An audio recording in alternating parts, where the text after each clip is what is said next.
Well, next up is the other scandal, the biggest scandal in American history, which is the spying on President Trump and the continued efforts to overturn the results of the election through harassment, illegal activity, and abuse of President Trump and people around him.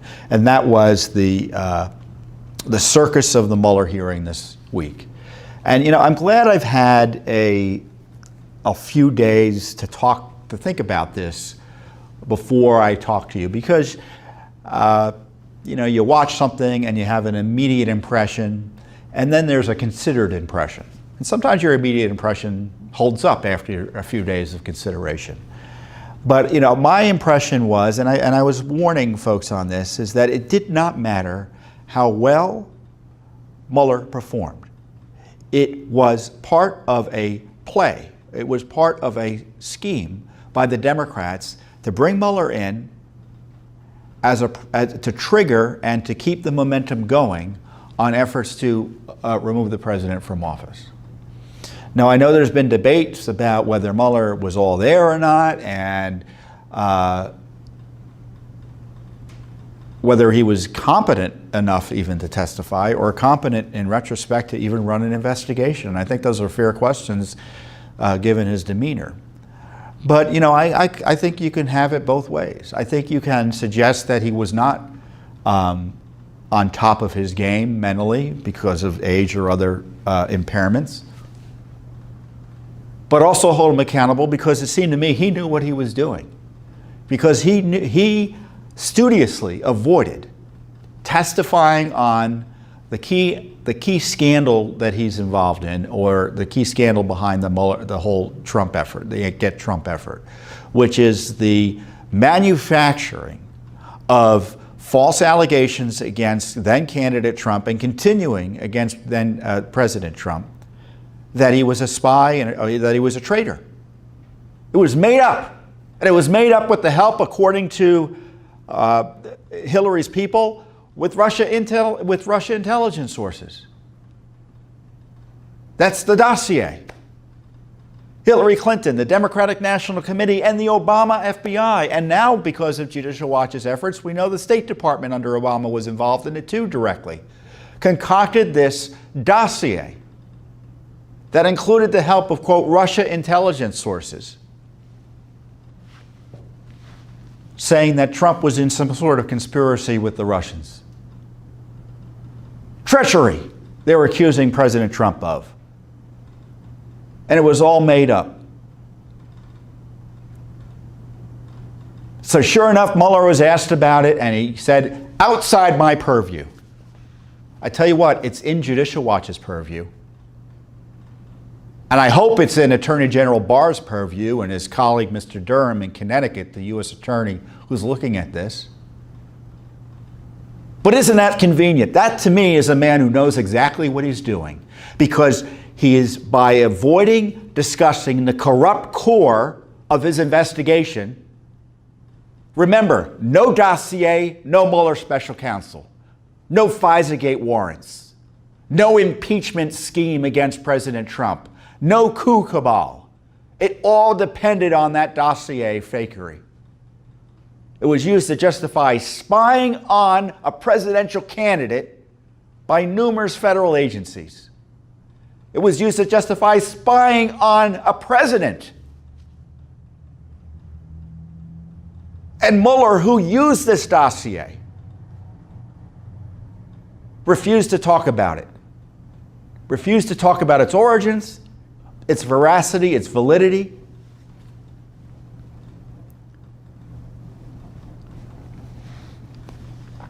And the Democrats, and I tell you, and of course, if any honest evaluation by fair-minded folks like me and you, of course that hearing was a disaster. Remember, the whole Mueller investigation was harassment and abuse and a fraud. It was just low-rent prosecutions of crimes that typically would never be prosecuted by a federal prosecutor, let alone a special counsel.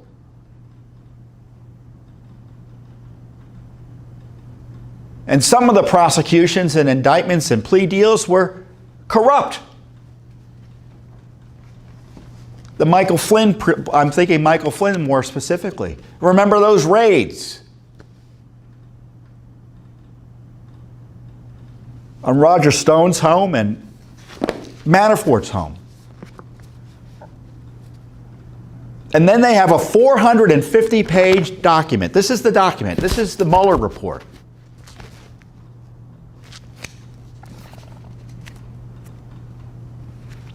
And I've read it. It didn't need to be 450 pages. Could have been 20. And why was it 450 pages? Because, boy, this document looks scary. Something bad must have happened, right? The length and the volume is designed to make you think something happened that didn't happen. But as Attorney General Barr has highlighted, and Mueller himself is forced to admit, even though he slyly tried to suggest otherwise, he walked back that testimony, there was no obstruction. They had no evidence that could sustain an obstruction charge against the President of the United States, and there was no collusion. And by no collusion, this is something they've known about a year plus. At least. It's longer than that now because this is now several months old, this story, this report. No American knowingly colluded with the Russians to interfere in our election campaigns. Oh, wait, unless you mean Hillary Clinton. But that was outside Mueller's purview, and he refused to talk about it. So this whole circus of a hearing was designed to talk about this report in a dishonest way, because the report, of course, is dishonest. So you can't, if you're promoting it, you can't help but be dishonest. It's 450 pages trying to avoid and distract from its basic conclusions of no collusion and no obstruction.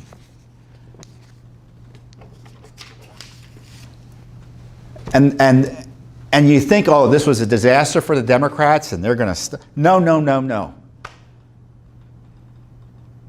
They all are but admitting, as we speak, that they want to impeach the president based on this fraudulent report and the idea that he obstructed justice. He did not obstruct justice. He talked about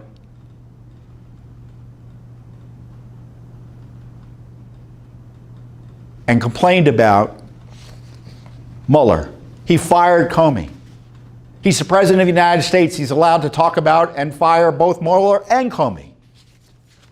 I tell you, one thing this hearing does, it vindicates my approach and Judicial Watch's approach that the Mueller investigation should have never been launched and should have been shut down by the president.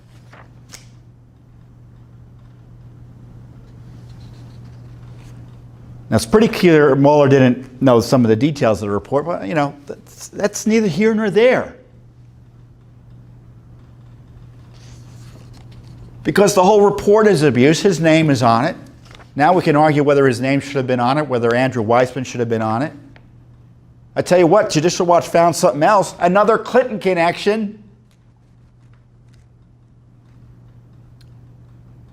to the 18 angry Democrats, or whatever the phrase is, around Mueller. So his top guy, his chief of staff, is named Aaron Zelby. And it's been known generally he was another Clinton Inc. lawyer. He represented Justin Cooper, the Clinton Foundation official who helped set up the Clinton email system. We deposed him. You know what else we found out? That his attorneys who represented him in the sham FBI investigation, the Clinton emails, were paid by the Clintons. So Mr. Zelby almost certainly was paid by the Clintons.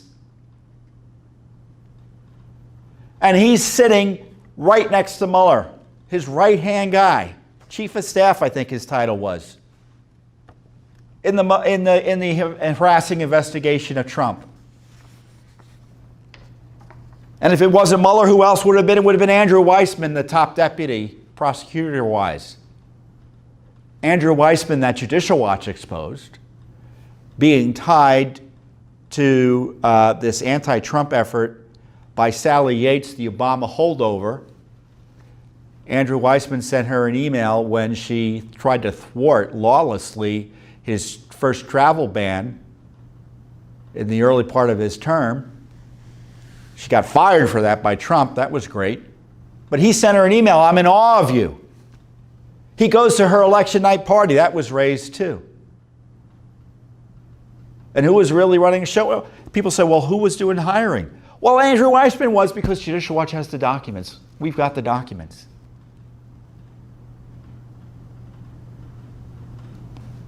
And we've heard it through the grapevine as well, at least I have, that Mueller was nowhere to be seen during this investigation. People were dealing with the special counsel. They weren't dealing with Mueller. They were dealing with his people. But I think if it were imagine if this was like a Ken Starr, Bill Clinton type of scenario. What do you think would happen if Ken Starr showed up and gave the performance Mueller would have? They would be calls to bring in every one of his deputies, ask about his competency, whether he should have been running the investigation to begin with. Rod Rosenstein would have been brought in to say, what were you doing? Were you not supervising this man that you could not see that maybe he was not physically capable or interested in actually supervising the investigation? What a big lie the Mueller investigation was, isn't it? Because we were told and lectured by the deep state, oh, Mr. Mueller, he's got years of respected public service. His ethics, his probity, blah, blah, blah. Oh my gosh, well, according to his own testimony, he didn't seem to have much to do with the way the investigation was being run. You can look at his testimony and draw your own conclusions. Don't believe me. Look at him. You can read the transcripts online if you don't have time to view 5 hours of politicians questioning another politician. And yes, Mueller's a politician.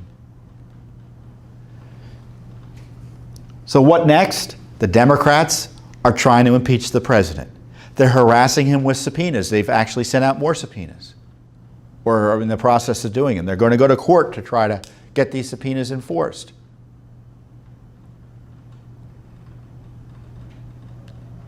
And fundamental to this whole process is that we're making an accusation, and it's up to the president to prove himself innocent. That's what Mueller did in abusing his office by suggesting he couldn't exonerate the president. Complete abuse of authority. I tell you what, the president should sue a whole lot of them for this abuse and victimization. He is a crime victim. He's spied upon illegally, and on make matters worse, they sick a special counsel on him. The special counsel should have been investigating the spies. The spies, I'm making up a word. Those involved in a conspiracy to spy on him.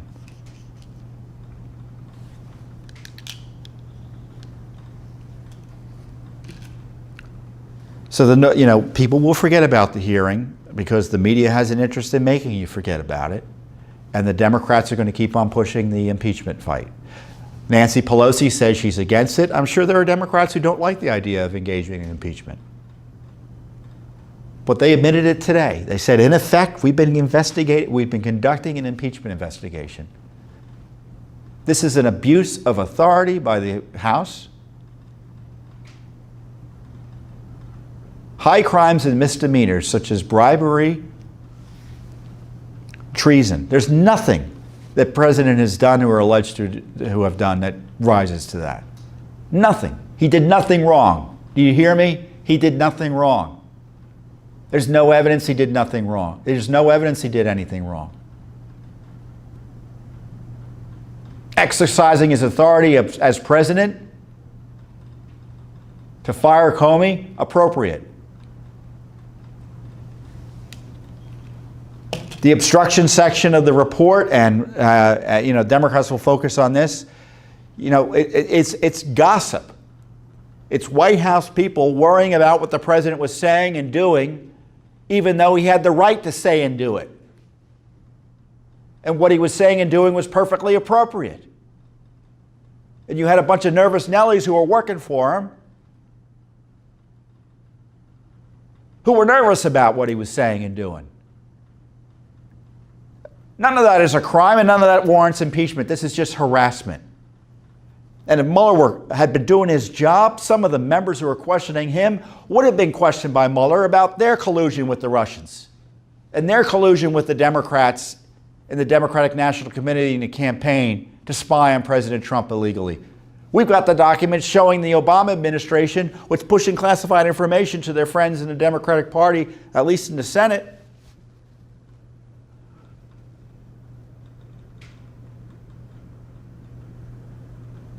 Now, Congress, at least the House, isn't going to do any investigations of any of this deep state conspiracy.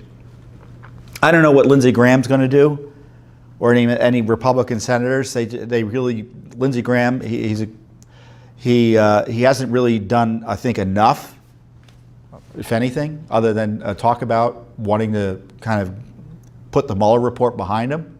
I don't know what that means. I mean, I understand what he's saying, but you don't put corruption behind you, guys. You expose it. You hold those you hold those responsible for it accountable to the degree your powers allow you to do, and you make sure it doesn't happen again. But that's the Washington way.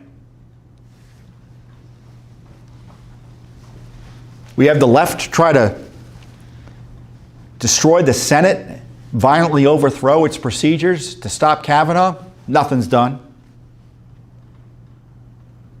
The president is victimized.